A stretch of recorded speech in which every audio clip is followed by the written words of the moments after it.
Part 2. My parents refused to pay for my college, saying I wasn't college material, but sold their home to fund my sister's wedding.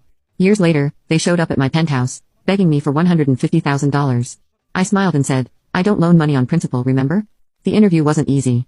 They grilled me on everything from market trends to specific investment strategies. But all those extra hours I'd put in at my current job, all the additional research I'd done in my free time, it all paid off. A week later, I got the call. I was in.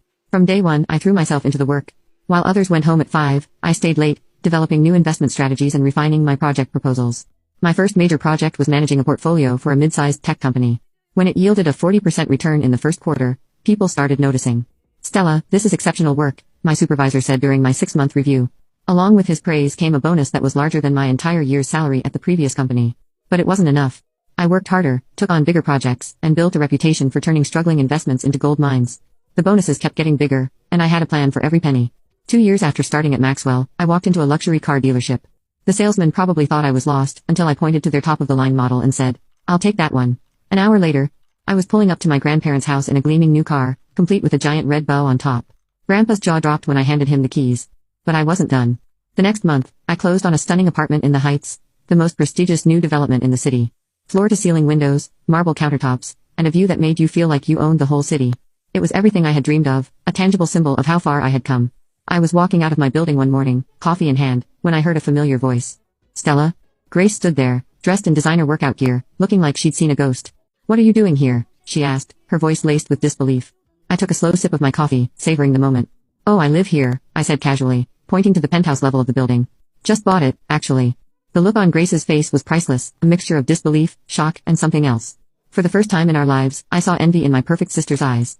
A week after my encounter with Grace, my phone rang again. Seeing my parents' number on the screen was surprising enough. They hadn't called me in years. Even more surprising was what they had to say. We're in the neighborhood, and thought we'd stop by, Mom said, her tone unusually cheerful. Curious, I agreed. When they walked into my apartment, their expressions were priceless.